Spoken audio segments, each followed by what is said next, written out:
Good morning, students. Uh, today's topic we discuss about some graphs used in the chapter motion.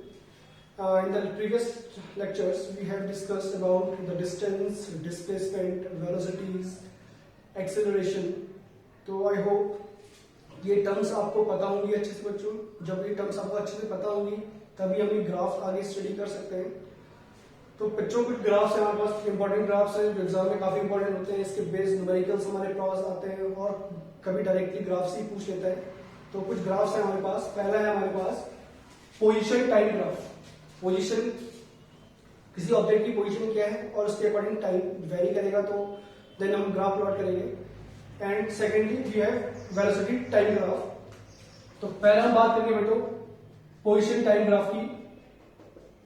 तो position time graph में भी कई type का position हो सकता है, कई टाइप ग्राफ बन सकते हैं अकॉर्डिंग टू द मोशन. तो फर्स्ट जो ग्राफ है बच्चों यहाँ पे वो दिख रहा है आपको, वो है फॉर स्टेशनरी ऑब्जेक्ट्स. जो ऑब्जेक्ट्स स्टेशनरी हैं, स्टेशनरी मतलब होता है बच्चों ऑब्जेक्ट्स एट रेस्ट. जो ऑब्जेक्ट मूव नहीं कर रहे हैं, जो ऑब्जेक्ट रेस्ट में हैं, उसे हम बोलते हैं स्टेशनरी ऑब्जेक्ट. तो उनके लिए ग्राफ है बेटा पोजीशन टाइम ग्राफ. वो ये है, फिगर में हमने डिनोट किया हुआ है. पोजीशन टाइम ग्राफ की हम बात करेंगे बच्चों तो ऑब्जेक्ट अपनी पोजीशन चेंज नहीं कर रहे. टाइम 1 घंटा 2 घंटा बढ़ गया, 3 घंटे बढ़ गया, 2 सेकंड बढ़ गया, 3 सेकंड बढ़ गया, पर ऑब्जेक्ट की अगर पोजीशन चेंज नहीं हो रही है तो ऑब्वियसली बात सर देखो ये पोजीशन ऑब्जेक्ट की है. जब टाइम 0 है 1 second, 2 second, 3 second, 4 second, 5 second and so on. तो अगर बच्चों को ऑब्जेक्ट रेस्ट में कब होता है? जब वो अपनी पोजीशन चेंज नहीं करता टाइम के रिस्पेक्ट में. तो इसका मतलब जो पोजीशन उस ऑब्जेक्ट की 0 सेकंड में होगी वही फर्स्ट सेकंड में भी होगी, थर्ड में भी वही होगी, फोर्थ एंड सो ऑन. तो अगर हम पॉइंट्स को मीट करते हैं तो बच्चों ये ग्राफ बनता है हमारा position time graph for the stationary object, because the stationary object can not change its position with respect to time and surrounding. Now moving to the next graph for uniform motion. हम position time graph ही plot कर रहे हैं, but in this case we plot for uniform motion.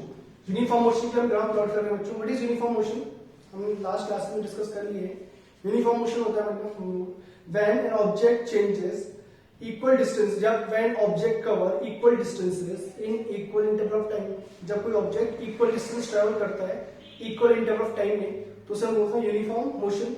तो बच्चों uniform motion की corresponding जो graph होगा पोजीशन टाइम ग्राफ ये वाला होगा. And now moving for the next graph for uniformly accelerated motion. Now what is uniformly accelerated motion? इसको भी हम लास्ट क्लास में पढ़ चुके हैं बच्चों. यूनिफॉर्म एक्सेलरेशन क्या होता है? When an object equal when there is equal change in the velocity of object in equal interval of time. तो उसके लिए बच्चों ग्राफ कुछ इस तरह का होता है. सो ये तो हो गया हमारे पास एक्सेलरेटेड यूनिफॉर्मली एक्सेलरेटेड मोशन. जब इक्वल टाइम इंटरवल में कोई ऑब्जेक्ट अपनी स्पीड या वेलोसिटी इक्वल इंटरवल से चेंज करेगा, इक्वल अमाउंट से चेंज करेगा, तो उसे हम बोलते हैं यूनिफॉर्मली एक्सेलरेटेड मोशन. तो जो ग्राफ होगा बच्चों पोजीशन टाइम ग्राफ और यूनिफॉर्मली एक्सेलरेटेड मोशन तो कुछ इस तरह से बनेगा. Now moving to the next types of graph velocity time graph. Velocity time graph की हम बात करें तो उसमें पार्ट फर्स्ट जो आएगा वो आएगा for uniform motion. What is uniform motion? Uniform motion होता है बच्चों when an object cover equal distance in equal interval of time. हमने इस पे चार्ट से डिस्कस किया था लास्ट क्लास में. अगर आपको चार्ट दोबारा देखना है तो आप प्रीवियस वीडियो देख सकते हैं. तो आप को पता होगा कि जब ऑब्जेक्ट ट्रेवल करता है equal distance equal interval time पे जो उसकी स्पीड होती है जो होती है कांस्टेंट, वो यूनिफॉर्म होती है, वो चेंज नहीं होती है टाइम के रिस्पेक्ट में. तो बच्चों आप दिख रहा आपको जो भी बॉडी की वेलोसिटी है वो टाइम के रिस्पेक्ट में चेंज नहीं होती, which is constant. This is a graph for uniform motion. Now uniformly accelerated motion. तो आपको पता है कि यूनिफॉर्मली एक्सेलरेटेड मोशन में मैंने डिस्कस कर लिया था. जब इक्वल चेंज होता है बच्चों वेलोसिटी में इक्वल इंटरवल ऑफ टाइम तो उसे हम बोलते हैं यूनिफॉर्म एक्सेलरेटेड मोशन. तो बच्चों ग्राफ होगा इसकी करस्पॉन्डिंग वेलोसिटी टाइम ग्राफ में किस तरह से होगा, क्योंकि यहाँ पे इक्वल चेंज हो रहा है बच्चों बॉडी की वेलोसिटी में इक्वल अमाउंट ऑफ टाइम में. तो यहाँ पे ये ग्राफ इस तरह नहीं जाता है. और लास्ट जो आता है वो आता है uniformly retarded motion. I think ये शायद हमने लास्ट क्लास में डिस्कस नहीं किया था, रिटार्डेशन क्या होता है, रिटार्डेड मोशन क्या होता है. तो इसको हम डिस्कस कर लेते हैं बच्चों, तब हम ग्राफ प्लॉट कर लेंगे.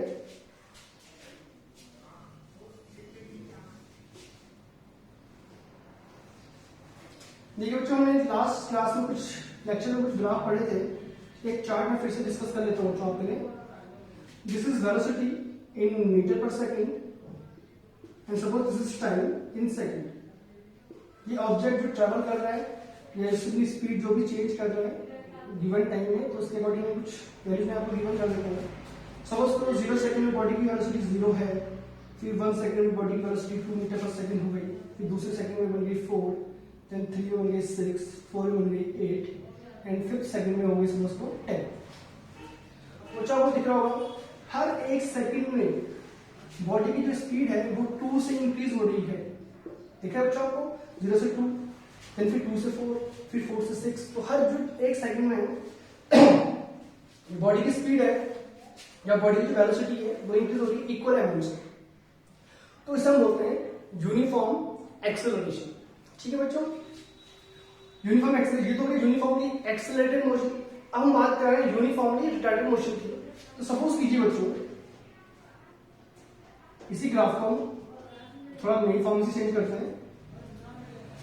सपोज करो जो ऑब्जेक्ट जब टाइम 0 था तो ऑब्जेक्ट की सपोज करो स्पीड है this is 80 metre per second. In next second, its speed या its velocity decreases to 60. Next second, its speed decreases to 40. Next second, its speed decreases to 20. In next second, its speed decreases to 0. देखिए बच्चों, time interval change हुआ 0 to 1, 1 to 2, 2 to 3, 3 to 4। Equal amount से time change हो रहा है। और you can see there is the equal decrease, there is the equal amount of decrease in the velocity. 80 to 60 jump decrease, it means 20, there is a decreasement of 20 meter per second. Similarly 60 to 20 of 60 to 40 further there is a decrease in 20 meter per second. 40 to 20 फिर से decrease कितना हुआ, 20 metre पर second में decrease हुआ and finally it becomes 0। तो फिर से डिक्रीज कितना हो बच्चों, 0 हुआ। तो आपको दिख रहा है हर एक सेकंड में बॉडी की स्पीड जो हो रही है, वेलोसिटी, वो इक्वल अमाउंट से डिक्रीज हो रही है। इस मोशन को हम बोलते हैं यूनिफॉर्मली रिटार्डेड मोशन। तो बच्चों अगर मैं इसी वैल्यूज को ग्राफ में प्लॉट कर दे बहुत इजीली काम हो जाएगा। 0 सेकंड में बॉडी की स्पीड है बच्चों कितना, 80। ठीक है बच्चों, 1 सेकंड में वो हो गई 60। सपोज करो बच्चों ये 60 है। ठीक है बच्चों, next it's become 40 and then 20 and finally 0। तो 1 second, 2 second, 3 second, 4 second, 5 second, 4 second में 0 हो जा रहा है। तो बच्चों हमें ग्राफ, जैसा हमने ग्राफ प्लॉट किए छोटी क्लास में, ग्राफ ऐसे प्लॉट करने हैं। 0 80, this is first point. 160, this is second point. Now 240, 320 and finally 40। ये बच्चों ग्राफ इस तरह से बनता है। तो ये हो गया हमारे पास यूनिफॉर्मली रिटार्डेड मोशन का ग्राफ।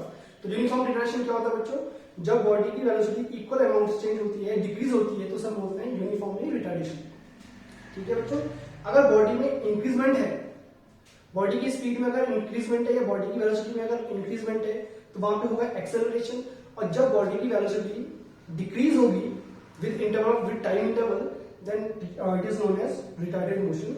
और अगर यूनिफॉर्म रेट से डिक्रीज हो रही है, यूनिफॉर्म रेट से इंक्रीज हो रही है, then it is known as uniform retardation और uniform acceleration according to the increase और decrease in the values of velocity. ठीक है बच्चों, तो आई होप ये ग्राफ आपको क्लियर हो गए होंगे। अब बच्चे कुछ ग्राफ और भी आते हैं, जैसे कि अभी मैंने ग्राफ की बात की थी, velocity time graph for uniformly accelerated motion. ये ग्राफ अभी हमने डिस्कस कर लिया था। तो बच्चों फिर एक बार दोबारा से देख लेते हैं इस ग्राफ को, क्योंकि ग्राफ के बेस में न्यूमेरिकल्स भी अटेम्प्ट करने हैं। तो हम एक चार्ट बना देते हैं इसके लिए। अभी जो मैंने ग्राफ बनाया था आपके लिए वेलोसिटी और time graph for uniformly accelerated motion, तो ग्राफ में किस यहां से स्टार्ट किया था, मतलब ओरिजिन से स्टार्ट किया था। तो कोई जरूरी नहीं है बच्चों कि हमेशा ओरिजिन से स्टार्ट हो। ये टाइम एक्सिस से भी स्टार्ट हो सकता है, जिस तरह से ये भी यूनिफॉर्मली एक्सेलरेटेड मोशन का ग्राफ है, और सिमिलरली ये वेलोसिटी एक्सिस से भी स्टार्ट हो सकता है। तो ये तीनों ही ग्राफ हमारे पास होते हैं यूनिफॉर्मली एक्सेलरेटेड मोशन के। तो हम इसे डिस्कस कर लेते हैं ग्राफ ऐसे क्यों हो रहे हैं। तो इसके लिए फिर से बच्चों चार्ट बना रहे हैं, एक बॉडी के वेलोसिटी और टाइम इंटरवल के साथ कितना ट्रैवल कर रहा है, वेलोसिटी इन मीटर पर second and time in second. Time 0 body velocity 0, 1 second में 10, 2 सेकंड में 20, 3 सेकंड में 30, 4 सेकंड में 40 एंड 5 सेकंड में 50. So as you can see, there is the equal change in velocity in equal interval of time. Therefore, it is a uniform acceleration. बच्चों से graph अगर हम plot करें,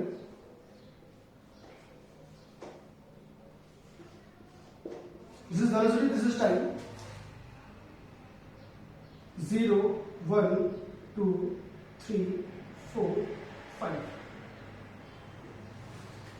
Now velocity 10, 20, 30, 40, 50.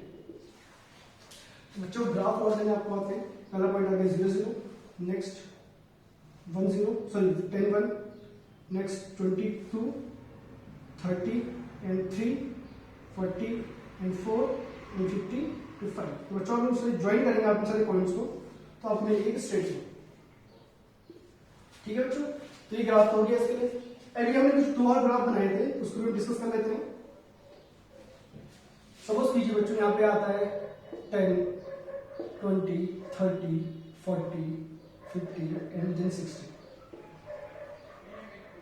So as you can see in this chart, there is an equal increase in the velocity in equal interval of time. Therefore, this is also a uniformly more accelerated motion. Now इसका बच्चों हम graph plot करेंगे, तो 0 पे बच्चों कितना है 10 है, तो स्टार ग्राफ यहाँ से होगा। फिर नेक्स्ट 1 पे 20। इस बार बच्चों ग्राफ किस तरह से, ठीक है बच्चों, तो आपको समझ में आना चाहिए कि यूनिफॉर्मली एक्सेलरेटिंग मोशन का जो ग्राफ है वो बच्चों ऑरिजिन से भी स्टार्ट हो सकता है, वो टाइम एक्सिस से भी स्टार्ट हो सकता है, और वो वेलोसिटी एक्सिस से भी स्टार्ट हो सकता है। ये आपको ध्यान रखना है, ये तीनों ही ग्राफ जो है वो किसको इंडिकेट करते हैं, यूनिफॉर्मली एक्सेलरेटेड मोशन। ये कई ग्राफ हैं फॉर वेलोसिटी टाइम। तो आई होप बच्चों को अभी आपको समझ में आया होगा अच्छे से। बाकी हम नेक्स्ट वीडियो में बात करेंगे। Thank you.